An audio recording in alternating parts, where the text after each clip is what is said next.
बच्चों, आज की कक्षा में अपन पढ़ेंगे कक्षा चौथी पर्यावरण पाठ 6, जिसका नाम है स्थलों के प्रकार और वहाँ पर रहने वाले लोग। तो स्थलों के प्रकार, जगह जगह स्थानों के प्रकार अपन इसमें पढ़ेंगे और वहाँ पर जनजीवन कैसा रहता है, लोग वहाँ पर जीवन कैसे व्यतीत करते हैं, उसके बारे में अपन जानकारी प्राप्त करेंगे। तो बच्चों, आपको पता है कि धरती पर 71% जो है भाग जल स्थल है और बाकी 29% ही सूक्ष्म भूमि है। तो ज्यादा अपने भूमि में ज्यादा भाग कौन सा है? जल स्तर का। तो शुष्क भूमि में रहने योग्य नहीं है तथा इसमें कोई उपज भी नहीं हो सकती है। तो इनमें से कई स्थल उबड़ खाबड़ व कुछ स्थल समतल हैं। तो जैसे कि अपन इस पाठ में पढ़ेंगे अभी कि पहाड़ी व पहाड़ी के लोगों की मुश्किलें, वहाँ पर जनजीवन में कितनी मुश्किलें आती, लोग कैसे अपना जीवन यापन करते हैं, पठार व उसके लाभ, समतल भूमि का बनना और रेगिस्तान वासियों का जीवन और घाटियों में रहने वाले लोगों का जीवन। आज अपन ये 6 जानकारियां इस पाठ में अपन को मिलेगी।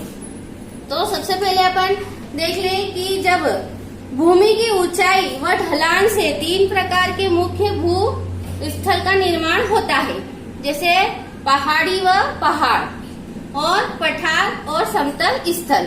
तो ये 3 प्रकार के स्थल इसमें भूमि में ऊंचाई के ढलान के हिसाब से होते हैं, इनमें शामिल होते हैं। तो सबसे पहले अपन पढ़ेंगे पहाड़ी व पहाड़। तो बच्चों, पहाड़ी व पहाड़ में पृथ्वी के ऊंचे स्थल होते हैं।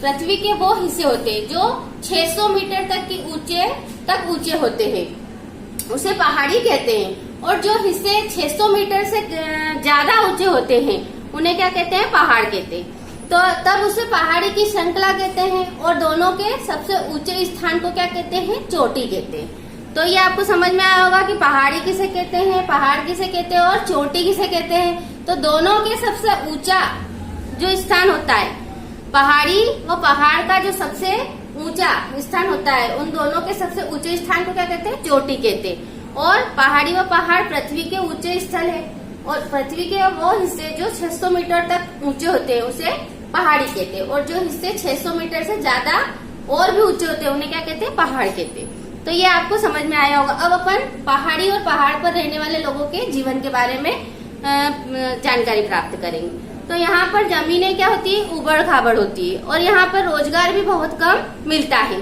यहाँ का जीवन बहुत ही मुश्किल है। समतल जीवन के जीवन जैसा यहाँ आसान नहीं है, क्योंकि यहाँ पर लोगों के पास कोई रोजगार भी नहीं होता है। ये मवेशियों को चराकर और पशुपालन कर ही अपना रोजगार चलाते हैं। जैसे कि आप लीजिए कि दूध, ऊन व चमड़े का व्यापार करना और बोनी नस्ल वाले पशुओं को यहाँ पर भार वाहन करने में काम में लिया जाता है। जैसे खच्चर है, ऐसे छोटे पशुओं को क्या करते हैं? भार वाहन के लिए काम में लिया जाता है। और गाय भैंस, इसे ऊन, तो ऊन अपन को भेड़ से मिलती है, आप सबको पता है। तो ये इससे क्या है? उनका रोजगार चलता है और उनका जो है जीवन यापन करते हैं वो। अब अपन आएंगे पठार। पठार के बारे में अपन जानकारी प्राप्त करेंगे। अपन पठार व उसके लाभ। तो पठार व उसके लाभ में आप देखिए कि समतल भाग से ऊंचा उठा हुआ क्षेत्र पठार कहलाता है और पठारों की ऊंचाई कुछ 100 मीटर से लेकर हजारों मीटर तक हो सकती है। पठारों की ऊंचाई कैसे होती है? 100 मीटर से लेकर हजारों मीटर तक की इनकी ऊंचाई हो सकती है। पूर्वी अफ्रीका का पठार सोने व हीरो की खानों के लिए प्रसिद्ध जाना जाता है और छोटा नागपुर का पठार कोयले के साथ कच्चा लोहा, मैग्नीज भी उससे वहां से अपन को प्राप्त होती है। तो आपको ये बात याद रखना पड़ेगी कि छोटा नागपुर का पठार किस लिए प्रसिद्ध है और पूर्वी अफ्रीका का पठार किस लिए प्रसिद्ध है। आपका ये क्वेश्चन भी आ सकता है। तो आपको पूर्वी अफ्रीका का पठार तो सोने व हीरो की खानों के लिए प्रसिद्ध है और छोटा नागपुर का पठार किस लिए प्रसिद्ध है? कच्चा लोहा और मैग्नीज। तो आपको ये पठार के बारे में मैंने बता दिया और इनसे अपन को बहुत सारे लाभ भी हैं, जैसे खनिज पदार्थ अपन को मिलते हैं यहाँ से और दुनिया के सबसे बड़े पठारों के नाम भी मैं आपको बता देती हूँ कि दक्कन का पठार मतलब दक्षिण का पठार, और अफ्रीका स्थित केनिया का पठार, ऑस्ट्रेलिया का पश्चिमी पठार, तिब्बत का पठार, ये मुख्य पठार है बच्चों। तो आप ये नाम नोट भी कर लीजिएगा। और यहाँ पर पठार में जो दोमट मिट्टी है वो बहुत ही उपयोगी है और फसलों के लिए बहुत ही लाभदायक है, जो कि कपास की खेती के लिए बहुत अच्छी है। तो ये भारत का दक्कन का पठार है। यहाँ पर दोमट मिट्टी का ये स्रोत है, मतलब यहाँ दोमट मिट्टी ज्यादा मिलती है, तो ये कृषि के लिए अच्छी है। ये कौन सी खेती के लिए अच्छी है बच्चों? कपास की खेती के लिए। दोमट मिट्टी कपास की खेती के लिए अत्यंत लाभदायक है, इसलिए भारत में सबसे ज्यादा कपास की खेती की जाती है। अब अपन पढ़ेंगे समतल भाग के बारे में।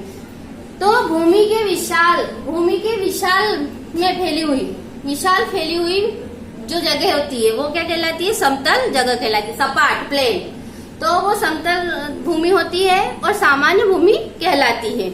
ये दोनों 100 मीटर ऊंचे होते हैं, इनमें से ज्यादा बिल्कुल सपाट होते हैं, और यहाँ पर जनजीवन एकदम सरल होता है। यहाँ ज्यादा मुश्किलें नहीं आती हैं। यहाँ रोजगार के भी अधिक साधन होते हैं, और पहाड़ी और पठार के बजाय यहाँ पर जनजीवन बहुत ही अच्छा और साधारण तरीके से जी सकते हैं लोग।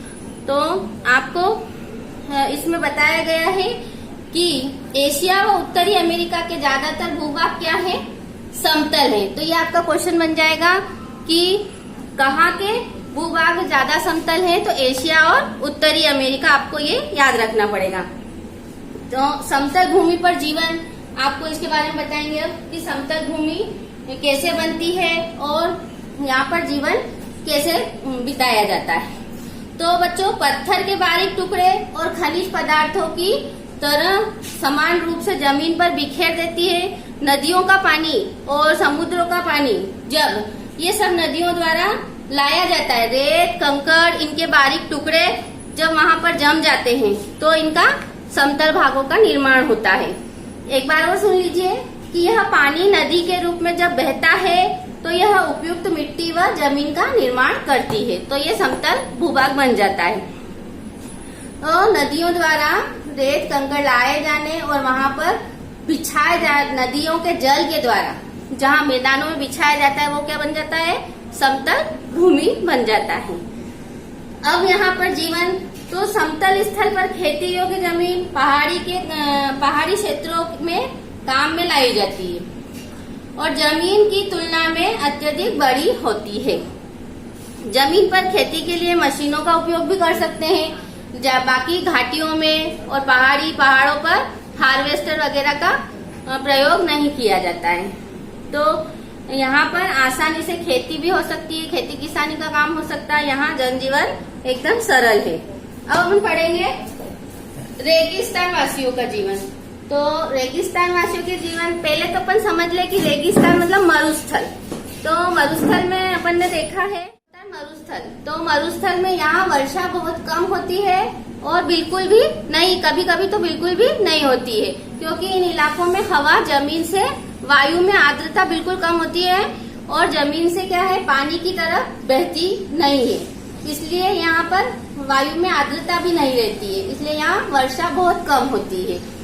यहाँ पेड़ पौधे भी बिल्कुल नहीं रहते हैं। कुछ स्थानों पर थोड़ा पानी रहता है, उसको मरुद्यान कहते हैं, वहाँ पर थोड़ी बहुत हरियाली अपन देख सकते हैं। यहाँ खेती बाड़ी भी बिल्कुल नहीं की जाती है और जहाँ पानी मिल जाता है कहीं कहीं अपन को देखने को मिल जाता है, जो मरुद्यान मैंने आपको बताया, वहाँ उसके आसपास खेती की जा सकती है।